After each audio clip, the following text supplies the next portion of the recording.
Welcome to another episode of Toke Moments. My name is Toke Makinwa. It's my birthday week. I'm really excited this week. I'm becoming 33. It's a real thing. So on Friday, hopefully the vlog would have been out before Friday if I can edit it as quickly as possible so you guys can watch this before my birthday.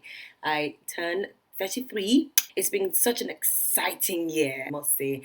I have been around a lot. It's sort of slowed me down on the vlog front.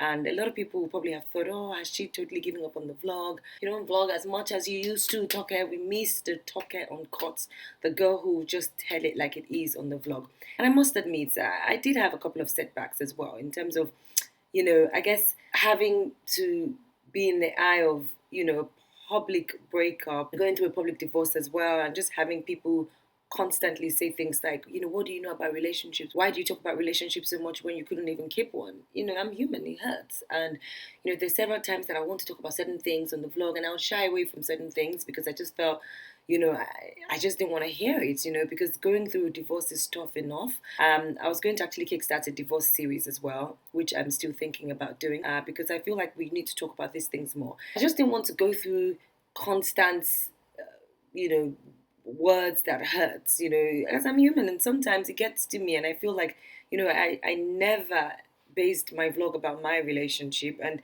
people make mistakes, people, make wrong choices and, wrong choices sometimes lead to very beautiful stories. And I feel like those stories also come with experience and you have the wealth of experience to speak on certain issues because you've been there and you've done that. So I do admit that it kind of took me aback a little bit. I woke up one day and I just thought to myself, Toke, you're a fighter.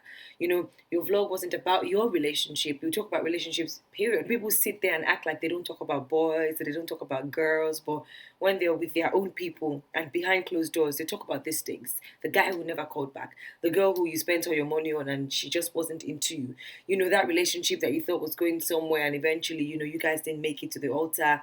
Or just silly things, how to find out if the guy is great in bed, how to find out if the guy is your guy, how to find out if the guy is a player, silly things like that. And I will not stop talking about it. So I'm not going to be defined by other people's thoughts and opinions. I confess that it got to me a little bit, but I am back like I never left. If that offends you, maybe this is not the vlog for you. Dating the guy that likes you versus dating the guy you like. Marry a man that likes you more than you like him. As women, we always hear that. We're told that all the time.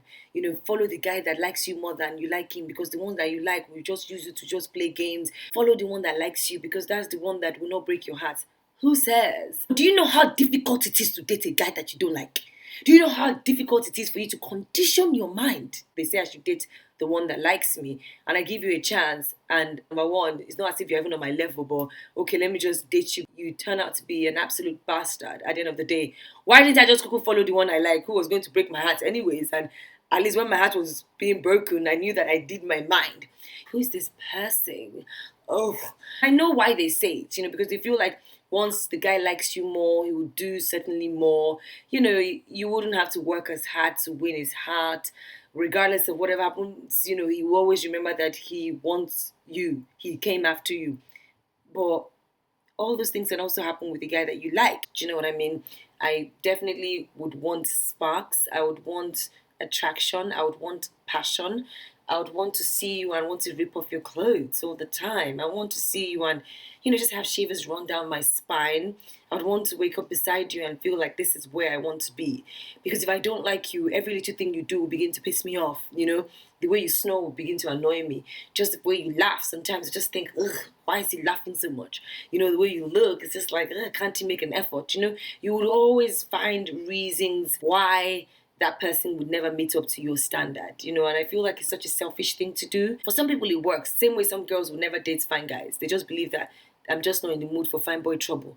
I like the ugly guy. That one is ugly. He would always be grateful to God that he met a princess like me. People have all sorts of standards. People have all sorts of things that are their cup of tea. There are certain people that would rather date a broke guy because they believe that they can't handle a guy who has it all because the guy will always look at them and think, what do you bring to the table? And there are girls who would readily take a ready-made guy because they just don't want to hustle and they don't believe they should hustle. Being with someone who likes you more, yes, there's the comfort of, okay, yeah, the guy will always be there. If I don't call him back, he will call back in 5 minutes. And even if I don't pick up the phone in 5 minutes, he will always be there. You want that guy that feels like it's still hard to get, so that when you get him, you can be like, And those ones are not the ones that are necessarily the husband material. I don't even know what husband material. These days, dating is so confusing. If you know what I mean, they say, okay, you follow the one that likes you more. That one too gives you headache. You follow the one you like. That one gives you headache. I mean, what exactly are you supposed to do? It's just signs of trouble from the beginning. Our parents say that to us because they're actually looking out for us as women, and they feel like if you're following the guy you like, your emotions will always come before your brain, and that's not necessarily a good thing. You do like crazy things in love because you are into this person and you feel like you must have this person, and you're obsessed with just having this person. So when people hear that, they oftentimes think, oh, you should then give everyone who just is trying to talk to you a chance. No. I mean, there would be a certain level of liking the person, but you know that this guy likes you more because the guy is willing to go the extra mile. The guy is willing to do the work. The guy would stop at nothing to have you. And I think that's what our parents say when they say date a guy that likes you more, because they believe that your heart is sort of safer with people like that. This is someone who that wanted this relationship. And even though people change, there are certain people that would say to you, I never thought I would get married to this guy. He was the list of my potentials. He was the least person on my potential list. I just didn't fancy him. I just didn't like the way he talked. I didn't think we had anything in common. And I gave it a shot. And, after a while, he started to feel himself, especially when he thought he had arrived, and he moved on. So it's always a risk, right? There's always a risk in relationships. There's always a risk in getting with someone. It's a risk that we all will take. There's that guy who you like more, along the line might grow to love you even more than you like it. It's a scale that keeps shifting. At some point in a relationship, it's like this, you're down, he's up, he likes you more, doing everything more, chasing around your ass more. At some point, there's a shift. You're the one who's chasing after his ass. It's all about finding your balance. Relationships are hard work. As long as you're ready to work hard, love is never really enough for two people to be together. It goes beyond that. There has to be friendship, there has to be commitment, there has to be dedication. It's something that both of you want to do, and that's why the both of you are working at doing it together. Thank you guys for watching. Wish me a happy birthday on Friday. Yeah. So before I let you go, I have to tell you guys this. It doesn't happen all the time. I haven't had a crush in a long time, and I don't know why it took me so long to sort of discover this person. I have a crush. Yes. I mean, I've always been hearing about the person, but I think I sort of just saw a picture on Instagram and I thought, this guy can get it. I mean, I'm usually into dark-skinned guys. Like, you must be really dark-skinned. Like, I really like, dark, chocolate-looking guys who are built and who are just, rugged. I like that rugged look. And this guy is like a tall glass of caramel milkshake. Well, I don't even know him, but I kind of fancy him. Not that I fancy him, it's a crush. Oh, gosh, I think I'm turning pink. So